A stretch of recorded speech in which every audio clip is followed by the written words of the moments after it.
ലേമാനോട് പോലും മോദിയുടെ പാർട്ടിക്കാർക്ക് പറയാൻ സാധിക്കും, ഞങ്ങൾ അമേരിക്കയോട് ഇടിച്ചു നിന്നു, ഇടിച്ചു നിന്നു. നിങ്ങൾ കർഷകർക്ക് വേണ്ടി ഞാൻ പൊരുതി അതെ. നിന്നു എന്ന് പറയാൻ സാധിക്കുന്നു. അത് വലിയ പോയിന്റാണ്. അത് ഒരു നിലപാടെടുക്കേണ്ടി വന്നപ്പോൾ കർഷകർക്ക് വേണ്ടി ഒരു നിലപാടെടുത്തു.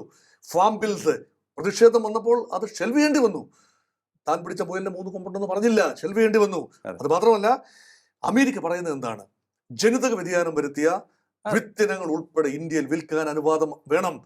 മോദി പറഞ്ഞു സാധ്യമല്ല, ഞങ്ങളുടെ കർഷകർ ഞങ്ങൾക്ക് പ്രിയപ്പെട്ടവരാണ്, കർഷക താല്പര്യം സംരക്ഷിച്ചുകൊണ്ട് ഒരു തീരുമാനം എടുക്കാനാവൂ.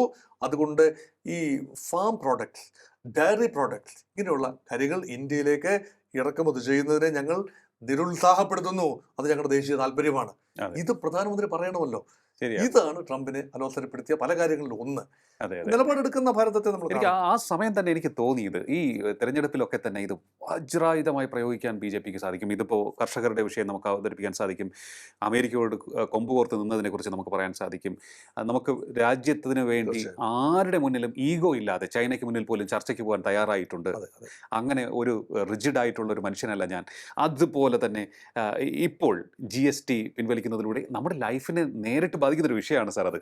അപ്പോൾ നമുക്കത് ദിവസവും ഫീൽ ചെയ്യുന്ന ഒരു കാര്യമാകുമ്പോഴത്തേക്ക് ആരും പ്രത്യേകിച്ച് പറഞ്ഞില്ലെങ്കിൽ പോലും അദ്ദേഹം അല്ലെങ്കിൽ കേന്ദ്ര സർക്കാർ അങ്ങനെ ചെയ്തത് നമുക്ക് വലിയ ഗുണം ചെയ്തു. ഇന്ത്യയിലെ ഈ ഇന്ത്യയിലെ ജാതികളോ ഈവൻ വർഗീയതയോ പോലും അല്ല സർക്കാരിനെ നിലനിർത്തുന്നത്.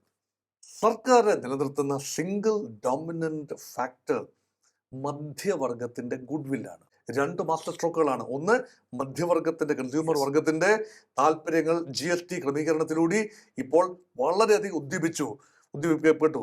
2, ഇൻകം ടാക്സിന്റെ കാര്യത്തിൽ എന്തൊരു മാസ്റ്റർ സ്ട്രോക്കാണ്. 12 ലക്ഷം വരെ വ്യക്തിഗത ഇൻകം ടാക്സ് വേണ്ട എന്ന് വെക്കുമ്പോൾ അതിനർത്ഥം ഒരുമാതിരിപ്പെട്ട ആർക്കും BJPക്കെതിരെ തിരിയാനൊക്കെ ഈ കാരണത്താൽ, മറ്റു പല വർഗീയത, മറ്റു കാരണങ്ങൾ, അല്ലെങ്കിൽ മറ്റു പല കാരണങ്ങളുണ്ടാകാം, പക്ഷെ ഈ കാരണത്താൽ തിരിയാനാവില്ല. ഈ 2 കോൺസ്റ്റിറ്റ്യുവൻസിയെ ഒരുമിച്ചെടുത്തു മധ്യവർഗം. പിന്നെ ഒരു സെറ്റ് കോൺസ്റ്റിറ്റ്യുവൻസി ഉണ്ട്, BJPക്കും സംഘ് പരിവാർ നൽകുന്ന ഒരു ബൾവാർക്ക്, ഒരു കോട്ട സംവിധാനമുണ്ട്. അപ്പൊ ആ ഒരു സംവിധാനം കേഡർ സംവിധാനമാണ് RSS, ബജ്റാംഗ് ദൾ, പിന്നെ മഹിളാ മോർച്ച, ഭാരതീയ ജനതാ പാർട്ടി, ഈ പരിവാർ സംഘടനകൾ നൽകുന്ന ഒരു പിൻബലം. RSSന്റെ 100ാം വാർഷികം ഈ വർഷം.